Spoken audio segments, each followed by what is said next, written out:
rental discrimination is now a thing under the Renters' Rights Act. We already know under the Equality Act 2010 that we cannot determine our tenants based on race, sex, gender, all of the stuff that's covered under the Equality Act. Well, they've took it one step further now, and they are now saying that you cannot discriminate against anybody that has children or anybody that is on housing benefit. So if you get a call from a tenant that says, I'd like to view your property, I'm on housing benefit, you can't say, sorry, I don't accept DSS or I don't accept benefits. You can't do that. If you do that, you're going to find yourself in trouble. But what you can do is you can say, no problem, I need to take some information, which is what you'd say to every single tenant that calls employed tenant or non-employed tenant. I need to do an affordability check on you. 90% of benefit tenants will not meet your affordability of the private rented sector, 90% of them. And then my argument is this. If you have a tenant that meets affordability on benefits, why wouldn't you rent to them? Why are they any different to somebody that's employed? Somebody that's employed could lose their job tomorrow. Somebody that's employed could be a bad tenant. In fact, we've had many of them. Somebody that's employed can still trash your house and ruin the property. So it's just made it a little bit more formal. But what I would say to you is this. In order to protect yourself, if you deal with your own referencing and finding of tenants, if you use an agent, then that will be done by them. But if you do it yourself, you must make sure that you're evidencing that the person that you've chose, they've all been treated in the same manner.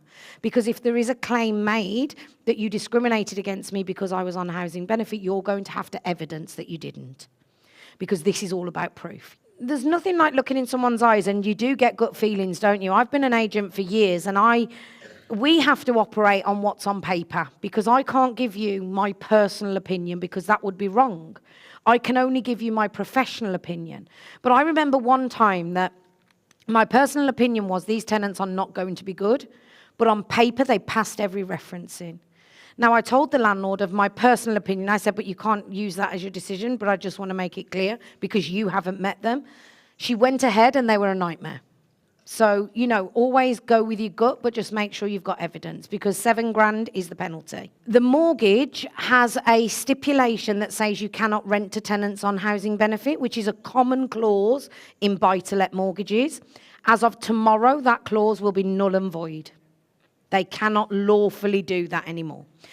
Now, insurance, if your insurance restricts children or housing benefit, then that will continue until renewal. At that point of renewal, that clause will no longer be in there. You can still decline people where the head lease doesn't allow children and allows certain ages and stuff, because that's a superior lease. You know, some of you said you had leasehold properties where the lease may not allow. You can set your criteria to whatever you want it to be, and as long as you follow that criteria for every decision that you make, then you will be being fair.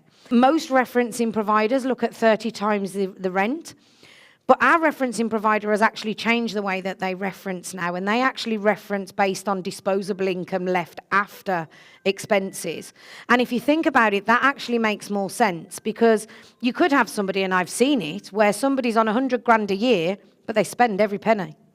They've got no disposable income. So as long as you set your criteria, whatever your criteria is, and you stick to it, and that's how you make your decisions, then you'll be fine. Now, pets, landlords are also going to have to reasonably consider pets. Now, this is not me telling you that you all now have to accept pets, but you do have a process that you need to follow. The tenant must make the request to you in writing, and they can do it prior to becoming your tenant or while they are your tenant. The landlord must respond to the request within 28 days. So my suggestion to you is create a process, okay? Do you know what I've created? A pet application form. If you want a pet, you fill out an application form. And it's got the name, the breed, the this, the that, the other. Under the Animal Welfare Act of 2006, please tell me how often will the pet be at home? Lots of different questions about things like that. If you're serious about having a pet, we'll consider it, but we want the form filled out first. If you then accept the pet, and let's then say the pet dies, sorry, pet owners. If the pet then dies, that doesn't give them an automatic right to have another dog, or goldfish, or whatever you've permitted to, because the pet permission is specific to that pet. Does that make sense? Because you could have somebody that's got a little chihuahua that you've agreed they can have. That one dies and they now got a big husky. It's very different. So we've just created a process that for serious pet owners, they will not have no problem filling in the, because I think that's the problem with pets. There's lots of people that have pets and lots of homes that of people with pets are looked after. But the irresponsible ones leave you at risk, don't they? Because don't forget, you can only take 5 weeks deposit. So you're taking a risk of having an animal in there. So create yourself something like that. You can give them a blanket no for certain pets, right? So let me just be clear on that. Dogs, cats, yes, because it's a shared accommodation with communal space. If they want a goldfish, then probably not. But dogs, snake again, you know, I wouldn't want to live in a shared house with a snake in there, but it's got to be reasonable. And again, if there are restrictions by your superior head lease or anything like that, then it can be an automatic decline.